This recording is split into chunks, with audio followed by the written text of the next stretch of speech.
Good morning students, प्यारे बच्चों। हिंदी की कक्षा में आप सभी का स्वागत है। हम लोग प्रयोगवादी कवि सच्चिदानंद हीरानंद वात्स्यायनज्ञे की पूर्वा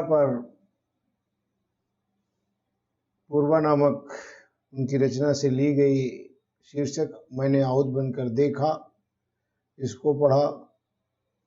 आज हम लोग इस शीर्षक के अंतर्गत अर्थात मैंने आहूत बनकर देखा, इस कविता पर आधारित जो पद्यांश हैं उन पर आधारित प्रश्नों के उत्तर पढ़ेंगे। परीक्षा में आप लोगों को 10 अंक का एक प्रश्न आता है जो पद्यांश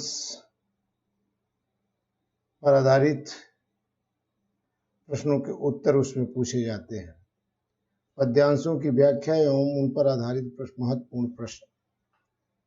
तो पद्यांशों पर आधारित प्रश्नोत्तर को पढ़ने के लिए हम लोग सीधे प्रश्न पर पहुंचते हैं। पहले पद्यांश।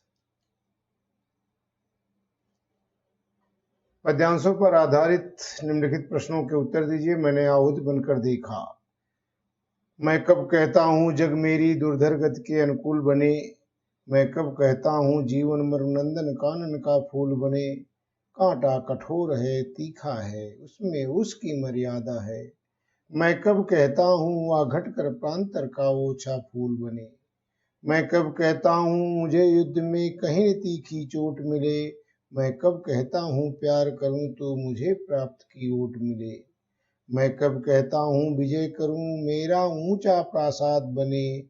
या पात्र जगत की श्रद्धा की मेरी धुंधली सी याद बने। पथ मेरा रहे प्रशस्त सदा क्यों विकल करे यह चाह मुझे। नेतृत्व न मेरा छिन जावे क्यों इसकी हो परवाह मुझे। मैं प्रस्तुत हूँ चाहे मिट्टी जनपद की धूल बने। फिर उसी धूली का कण कण भी मेरा गतिरोधक शूल बने। इस पद्यांश पर आधारित 5 प्रश्न दिए गए हैं। उपर्युक्त पद्यांश के कवि एवं कविता का नाम लिखिए, या ये भी पूछा जा सकता है उपर्युक्त पद्यांश का संदर्भ लिखिए। कविता के आधार पर स्पष्ट कीजिए कि कैसा व्यक्ति वास्तविक जीवन जीता है। जीवन की सार्थकता किसमें निहित है। इस पद्यांश में कवि का क्या संदेश है। रेखांकित पंक्ति की व्याख्या कीजिए। कांटा कठोर है तीखा है उसमें उसकी मर्यादा है। यदि आप लोगों ने व्याख्या को अच्छी तरह से पढ़ा और समझा होगा तो इन प्रश्नों के उत्तर देना कठिन नहीं है बल्कि आसान है। पहला प्रश्न का उत्तर। प्रस्तुत पद्यांश सच्चिदानंद हीरानंद वात्स्यायनज्ञे द्वारा रचित काव्य पूर्वा से हमारी पाठ्य पुस्तक में संकलित मैंने आहूत बनकर देखा शीर्षक कविता से उद्धृत है। कवि जीवन को परिभाषित करते हुए दूसरा प्रश्न है, कविता के आधार पर कीजिए कि कैसा व्यक्ति वास्तविक जीवन जीता है। कवि जीवन को परिभाषित करते हुए कहता है, दुख के बीच पीड़ा सहकर अपना मार्ग प्रशस्त करने वाला जीवन ही वास्तविक जीवन है।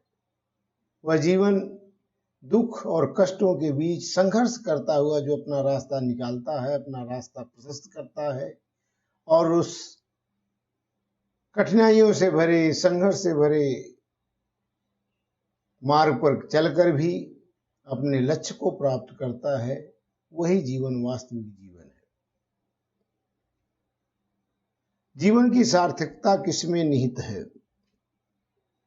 प्रस्तुत पद्यांश के अनुसार जीवन वही सार्थक है जो दूसरों की पीड़ा हरकर उसमें प्रेम का बीज रोपने के लिए स्वयं को बलिदान कर दे। यही जीवन की सार्थकता है कि दूसरों की पीड़ा को हर करके, दूसरों की पीड़ा को दूर करके, उनमें पीड़ा के स्थान पर उनके अंदर प्रेम का बीज बो देना ही, और उसके लिए अगर स्वयं को भी बलिदान करना पड़े तो भी वही जीवन श्रेष्ठ है, सार्थक है। इस पद्यांश में कवि का क्या संदेश है?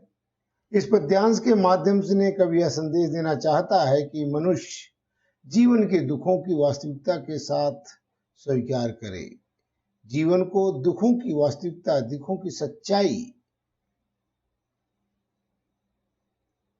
उसके साथ उसे स्वीकार करे, उसका निरादर न करे, उससे भयभीत न हो। रेखांकित अंश की व्याख्या: कांटा कठोर है, तीखा है और उसमें उसकी मर्यादा है। कवि ने मानव जीवन की सार्थकता को बताते हुए स्पष्ट किया कि दुख के बीच पीड़ा सहकर अपना मार्ग प्रशस्त करने वाला, दूसरों की पीड़ा हरकर उनमें प्रेम का बीज बोने वाला व्यक्ति ही वास्तविक जीवन जीता है। कवि कहता है, जिस प्रकार कांटे की श्रेष्ठता उसके कठोर और नुकीलेपन में है, उसी प्रकार जीवन की मर्यादा उसके दुखपूर्ण होने में निहित है।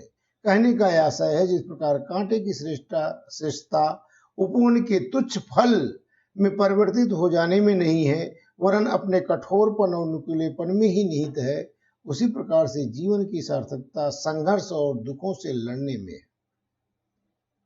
अगला पद: अपने जीवन को रस देकर उसको यत्नों से पाला है, क्या वह केवल अवसाद मलिन झरते आंसू की माला है।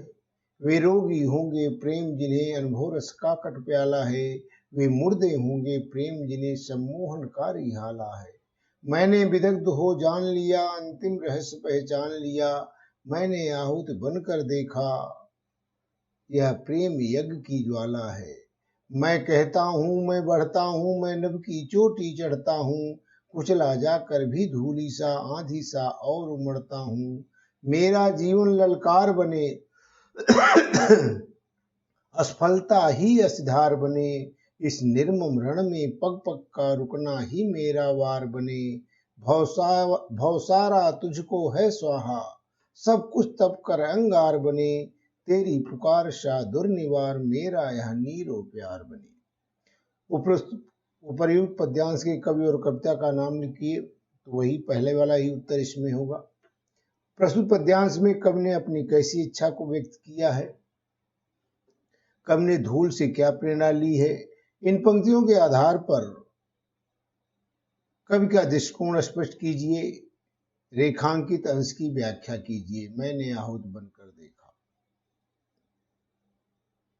उत्तर: प्रस्तुत पद्यांश कवि सच्चिदानंद हीरानंद वात्स्ययन गे द्वारा रचित काव्य पूर्वा से हमारी पाठ्य पुस्तक में संकलित मैंने आहुत बनकर देखा शीर्षक कविता से उद्धृत है। प्रस्तुत पद्यांश में कवि की अतीव्र इच्छा है। क्या कह रहे हैं? दूसरा प्रश्न है, कवि ने कैसी इच्छा व्यक्त की है? प्रस्तुत पद्यांश में कवि की अतीव्र इच्छा है कि मेरा जीवन ललकार बन जाए, अर्थात लोगों के लिए प्रेरणा का स्रोत बन जाए, और असफलताएं तलवार की धार बन जाएं, जिसमें असफलताओं को काट सकूं, उन असफलताओं पर विजय प्राप्त कर सकूं। कवि ने धूल से क्या प्रेरणा ली है? कवि धूल से प्रेरणा लेते हुए कहता है, जिस प्रकार धूल पैरों से कुचली जाती है, लोग उसे रौंदते हैं, किंतु कुचलने वाले के सिर पर सवार हो जाती है, और उसी प्रकार मैं भी बाधाओं से हार नहीं मानी है। मैंने भी बाधाओं से हार नहीं मानी है, बाधाओं को कुचलने हुए जो है उन बाधाओं पर विजय प्राप्त की। इन पंक्तियों के आधार पर कवि का दृष्टिकोण स्पष्ट कीजिए। प्रस्तुत पंक्तियों पर कवि का अपना दृष्टिकोण स्पष्ट करते हुए कहता है कि जीवन केवल सुखों का संचय ही नहीं है। The life is not the bed of roses, life is not a bed of roses. जीवन सुख की सेज नहीं है, केवल सुखों का संचय नहीं है, अपितु उसकी वास्तविक शक्ति कष्टों, विघ्न बाधाओं और विरोधी परिस्थितियों के साथ संघर्ष करने से विकसित होती है। रेखांकित पंक्ति की व्याख्या कीजिए। प्रेम के सच्चे स्वरूप को और उसे प्राप्त करने के मार्ग पर प्रकाश डालते हुए कवि कहता है कि प्रेम जीवन में माधुर्य और सरसता का संचार करता है तथा व्यक्ति में एक नवीन चेतना और उत्साहित करने वाली नव प्रेरणा प्रदान करता है। वह निष्प्राण व्यक्ति में प्राण डाल देता है। मैंने स्वयं अनुभूत करके प्रेम के सच्चे स्वरूप और उसकी महत्ता को जान लिया है। मुझे प्रेम का यह तत्व अथवा रहस्य ज्ञात हो गया है कि प्रेम यज्ञ की उस ज्वाला के समान पवित्र और कल्याणकारी है, जो भौतिक और आध्यात्मिक दोनों ही दृष्टियों से व्यक्तियों के लिए आवश्यक और मंगलकारी है। साथ ही प्रेम की इस मंगलकारी स्वरूप की अनुभूति तथा प्रेम रूपी यज्ञ की ज्वाला के दर्शन उसी समय संभव हो पाते हैं जब व्यक्ति स्वयं प्रेम रूपी यज्ञ में अपनी आहुति देता है, अर्थात स्वयं को उसमें मिटाता है। इस प्रकार कठिनाइयों और बाधाओं को पार करके तथा संघर्ष में तप करके ही प्रेम के तत्व को पहचान सकते हैं। वे रोगी होंगे, उसी में से दूसरे पद में से ही एक पद अलग से देकर के, वे रोगी होंगे प्रेम जिन्हें अनुभव रस का प्याला है, वे मुर्दे होंगे प्रेम जिन्हें सम्मोहनकारी हाला है। मैंने विदग्ध को जान लिया, मैंने विदग्ध हो जान लिया, अंतिम रहस्य पहचान लिया, मैंने आहूत बनकर देखा, या प्रेम यज्ञ की ज्वाला है। उपरोक्त पद्यांश कवि और शीर्षक का नाम लिखिए, लेखांकित अंश की व्याख्या कीजिए। किसको संवेदनाहीन मृतक की संज्ञा दी गई है? कवि ने रोगी किसे बताया है? कवि को प्रेम यज्ञ की ज्वाला कब दिखाई दी? प्रस्तुत पद्यांश कवि सच्चिदानंद हीरानंद वात्स्यायन के द्वारा रचित पूर्वा से हमारी पुस्तक में संकलित मैंने आहूत बनकर देखा शीर्षक से उद्धृत है। रेखांकित अंश की व्याख्या कब कहता है कि प्रेम जिन व्यक्तियों को जीवन के अनुभव का कड़वा प्याला लगता है वे अवश्य रोगी होंगे। जो ये लोग सोचते हैं कि जीवन केवल जो है अनुभवों का कड़वा प्याला है, प्रेम जिनके लिए चेतना लुप्त करने वाले मदिरा बन जाता है, वे अवश्य चेतना विहीन निर्जीव जीव होंगे। अर्थात वे लोग तो जीवित होते हुए भी मुर्दे के समान ही है, जो प्रेम की वशीभूत अथवा मोहग्रस्त करने वाले मदिरा पान से अधिक नहीं मानते। जीवन का वास्तविक रस तो खोने में है, ना कि पाने में। इस दृष्टि से प्रेम तो यज्ञ की उस अग्नि के समान है जिसमें अपनी आहुति देकर अर्थात प्रेम में डूबकर स्वयं को उसमें खोकर ही प्रेम के महत्व को समझा जा सकता है। अगला प्रश्न, किसको संवेदनाहीन मृतक की संज्ञा दी गई है? कवि ने प्रेम के वशीभूत प्रेमी को संवेदनाहीन मृतक की संज्ञा दी है। कवि ने रोगी किसे बताया है? कवि के अनुसार प्रेम जिन व्यक्तियों को जीवन के अनुभव का कड़वा प्याला लगता है वे अवश्य ही रोगी होंगे, वे ही रोगी के पात्र हैं। कवि को प्रेम यज्ञ की ज्वाला कब दिखाई दी? कवि कहता है कि जब मैं कठिनाइयों और बाधाओं की आग में स्वयं आहुति बन गया, स्वयं उसका अनुभव करते हुए स्वयं अपने आप को बलिदान करने लगा, तब मुझे प्रेम की यज्ञ की ज्वाला दिखाई दी। प्यारे बच्चों, ये मैंने आहुति बनकर देखा, इस पर इस कविता के जो पद्यांश हैं इन सभी पर हम लोगों ने 3 प्रश्नों को 3 अंशों में बांट करके कुल 5 या 15 प्रश्नों को हम लोगों ने देखा, समझा, पढ़ा। अब आगे कल हम लोग जो अंतिम पाठ है हिरोशिमा जिसे हम लोगों ने पढ़े थे, हम लोगों ने पढ़ा था, अब उसी पर आधारित प्रश्नों के उत्तर पढ़ेंगे। Thank you, all the best.